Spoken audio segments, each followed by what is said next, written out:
Bakit gusto mo makipaghiwalay? I'm sorry, Aubrey. Kailan, bakit nga? Sabi mo forever na tayo. Sabi mo never ka makikipag-break sa akin. Bakit ganito? Anong ginawa ko para magkaganito ka? Hindi kasi tayo compatible. Hindi compatible pero umabot tayo 1 taon. May mga ganun talaga, Bri. Late na nilang nare-realize na hindi pala sila para sa isa't isa. Huwag na natin ipilit kasi pares na tayo masasaktan. Nasasaktan na ako. I know. Masakit para sa akin tong desisyon na to pero kailangan ko nang bumitaw dahil nahihirapan na tayo.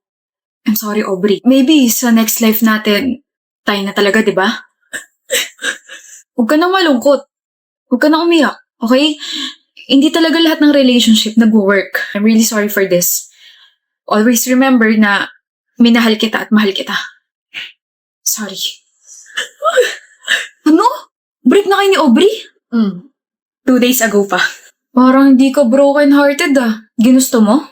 Siyempre, dada moves na ako dun sa blockmate ko eh. Ganda nun, pre. Maganda si Aubrey. Iba si Aubrey dun sa blockmate na nakilala ko.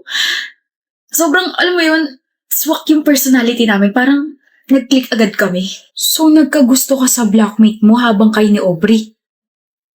Oo. Walang yan. Muntik na nga ako matawa kay Aubrey habang nakikipag-break ako sa kanya eh. Bakit? Iyak nang iyak. Konti na nga lang parang tutulo na yung uhog eh. Wala eh. Patay na patay talaga siya sa akin kaya ganun. Hindi siya umiiyak. Ano, Basti? Hindi siya kako umiiyak, Kylen. Ano hindi? Wala ka ron. Nandun ako. Nakausap ko pa nga siya eh. Hindi siya umiiyak, pre. Peke yung iyak niya. Breeze. Basti. Kayo na ka pa nandyan? Oo. Sorry, pero... Umiiyak ka lang, di ba? Tapos, biglang... Wow, ang bilis namang mag-shift na emotions mo. Hindi naman ako naiyak. Pero, tingin mo nasaktan ako sa pakikipag-break ni Kylen? I already prepared myself kasi alam kong may bago na yung buwisit na yun. Ano raw sabi niya? Masakit para sa kanya yung desisyon na ginawa niya? Maybe sa next life kami na talaga? Sarap isuka ng mga kinain ko kanina. Shocks, kinikilabutan ako. Pero bakit ka umiyak kung ganun? Kasi natutuwa si Kylen kapag umiiyak ako. Feeling niya, kinagwapo niya na iniiyakan siya ng mga babae. So hello, I'm a theater actress. Sayang naman kung hindi ko gagamitin sa kanya yun, di ba? He's already stupid na hindi siya agad nakipag-break sa akin. Pero lalo pa siya magiging tangat bobo kung ipagkakalat niya sa iba na iniyakan ko siya. But trust me, ipopost ako yung bank account ko. Ipagkakalat niya yan sa iba. Sinabi niya yun? Oo, tapos natawa pa nga siya kasi mukha ka raw tanga habang kinakausap siya tungkol sa hindi niyo pagiging compatible, something like that. Ayusin mo sarili mo, Kylen. Nakakaya ka maging kaibigan eh. Okay lang yan, Kylen. Yung mga ganyang ugali, deserve mapahiya. Gaano na kaya katagal magkaibigan ulit? 6 years, no? Like, since junior high.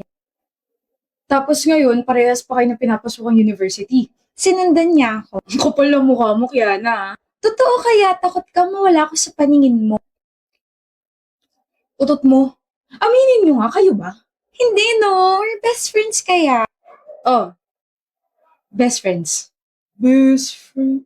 Wait, anong gagawin natin ngayon? Ba na yan, Kiana? Puyat ka kasi ng puyat kaya hindi mo na maalala. Shut up, Skylar. Maglalaro po tayo ng badminton. Yun ang hindi ko nadala. Extra shirt. I have. It's oversized. Bagay naman sa'yo lahat, huwag ka na magreklamo.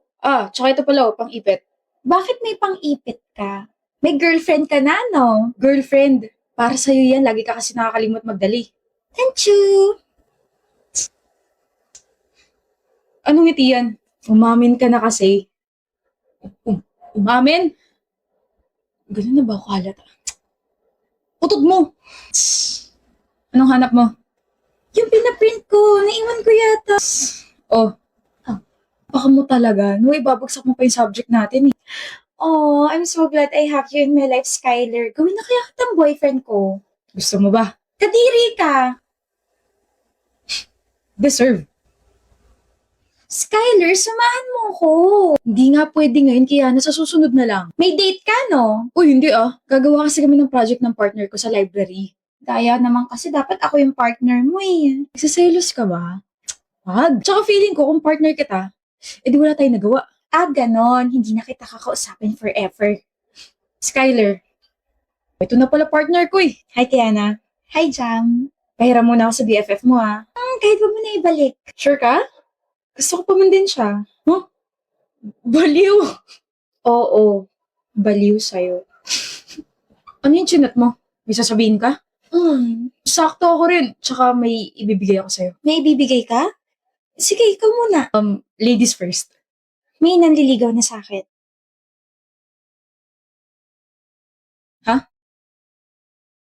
May, may nanliligaw na sa'yo? May nanliligaw.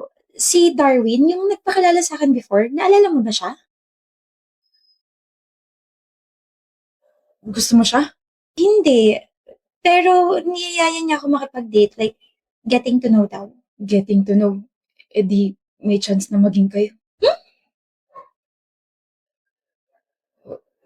Wala. Sabi ko, good luck sa date nyo. Ikaw, ano yung sasabihin at saka ibibigay mo? Oh? Flowers ba yan? Para sa akin?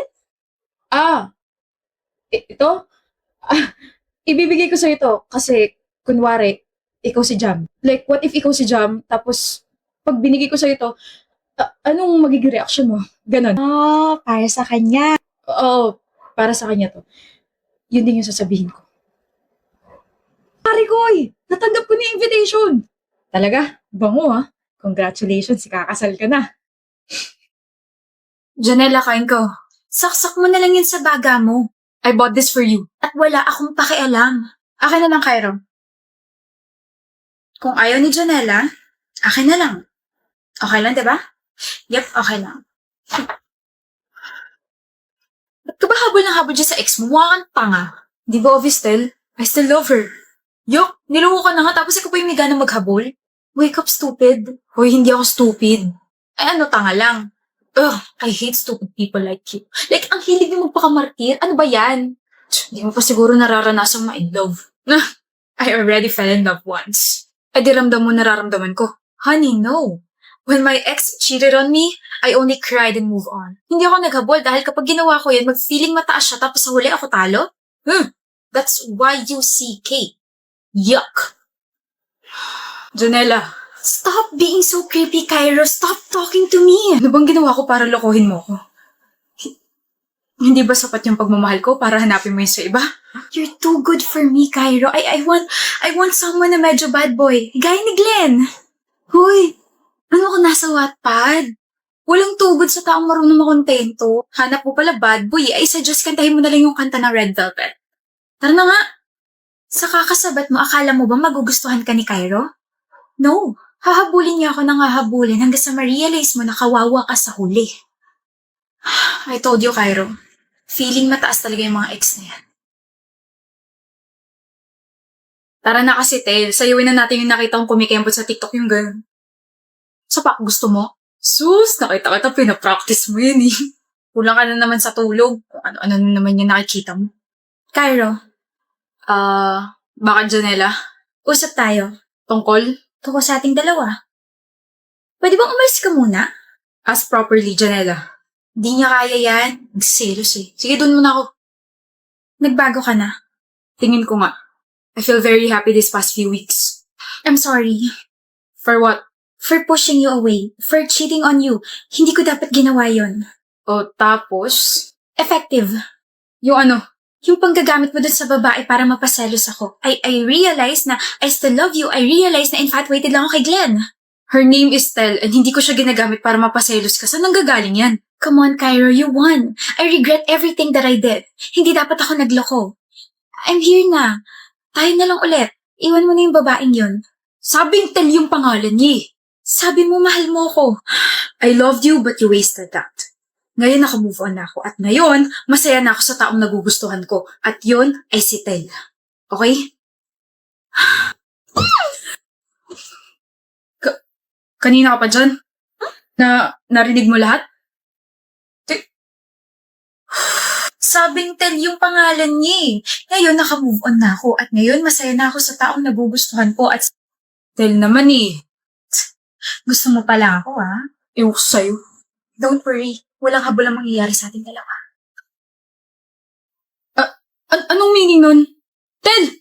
Anong meaning nun? Okay, so later on, I'm gonna group you into... Good morning, ma'am. Yes?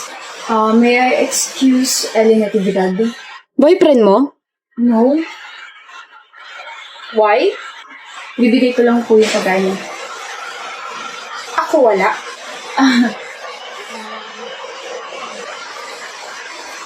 Just kidding.